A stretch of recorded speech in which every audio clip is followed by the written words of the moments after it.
point because you mentioned unemployment. I really want to get back to the unemployment numbers because this is a number that's often floated in Yeah. unemployment. When you get unemployment numbers, it's never really mentioned in the analysis, and you mentioned it: the labor participation rates versus general numbers of unemployment. Why is it we never get an analysis of what labor participation rates are? Can you explain the differentiation between labor participation rates and unemployment?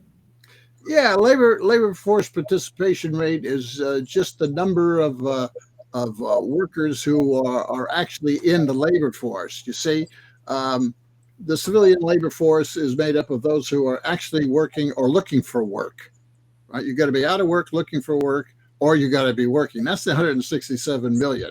Now there's a who knows how many millions of workers there are who have just given up. They've quote Hmm. dropped out of the labor force, or they're part of what the government calls the missing labor force or discouraged workers. Right. So labor force participation rate kind of measures what's the ratio of those who are actually working, looking for work, and the total that could be employed and looking for work. And if that goes up, you know, that means, well, the economy must be doing pretty good because, a lot of people are in, right? They've entered the labor force, about 100,000 every month. New people join the labor force, they just become of age. Uh, so if the labor force participation rate, which is around 62%, and so is low, that means people have given up on the economy and they're kind of out of there. But by the way, when you're out of there, you're not in that calculation for unemployment rate. You just totally drop out, you see.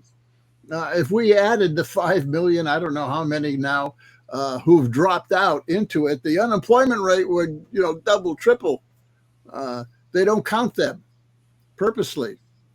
So it's a pretty important thing. That labor force participation rate kind of crashed in 2008, 9, 10, recovered a little bit and took a big whack. With COVID, all these job statistics and statistics in general have been, really turned upside down because of COVID and what happened. I think there's a problem in a lot of the statistics because of what happened with COVID. But that's another story. The point is it's still low. They can't get it up. They got the labor force participation up a little bit, but it's not that strong. And if it remains weak, it's kind of another indicator that the labor market is not so great. Um, you mentioned in a talk you were giving with it was the International Socialists. It was somewhere in Oakland. I can't remember what it's called. The organization is called. But you mentioned that kind of some of these labor statistics are due to the fact that um, we're still seeing an opening due to COVID because so much stuff got shut down.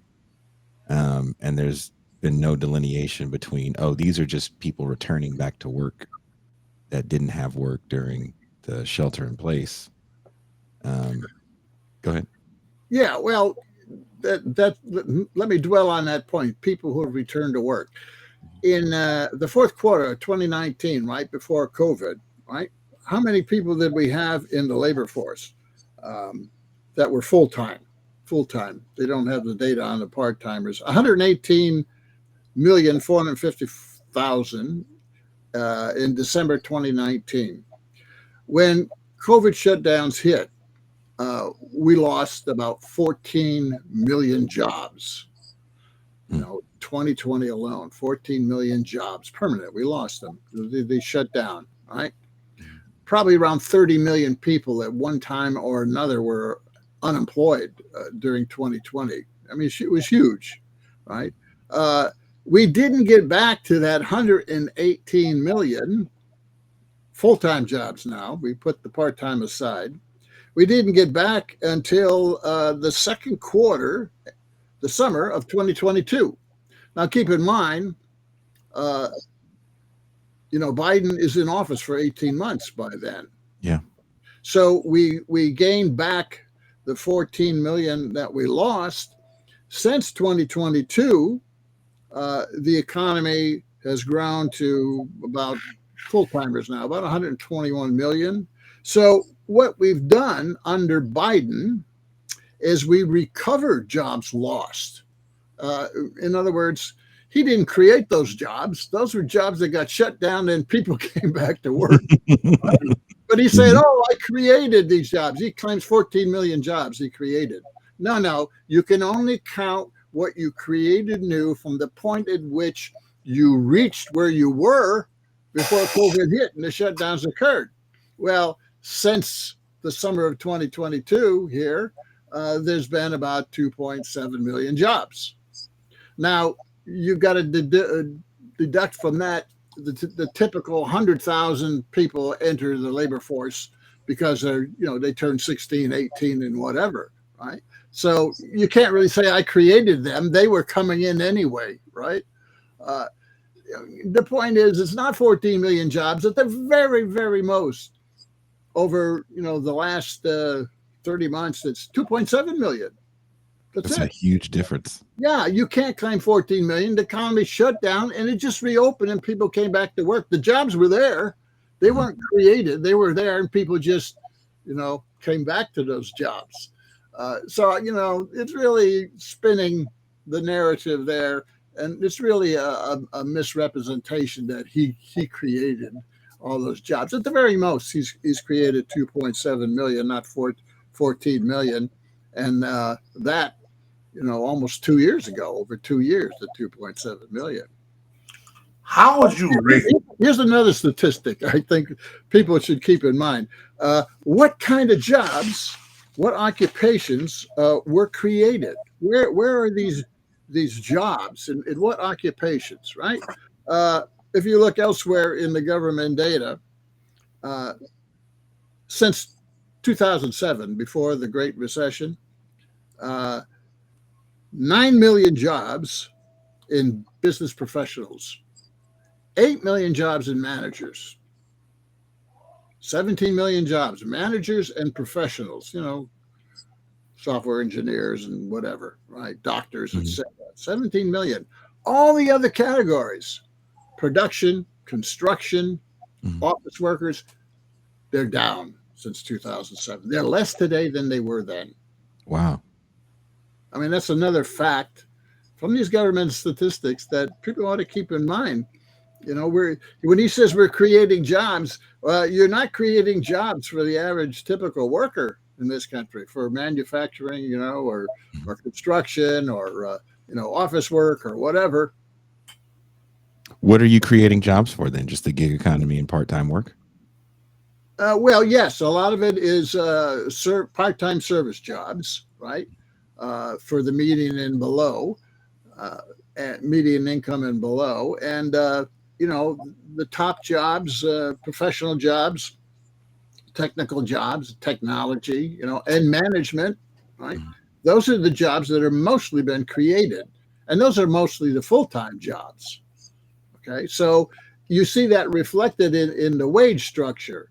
In other words, here's another statistic they claim: 4.5% full-time median wage gains. 4.5% a weekly wages, weekly earnings, which is wages, hourly wages times hours of work. That's your earnings. That's what earnings means. Weekly earnings, right? 4.5%. Well, that's an average. You see, that's an average for the 118 million full-time workers, which means at the very top, these jobs that are being created in management and professional services, right? They're getting more than 4.5%, much more.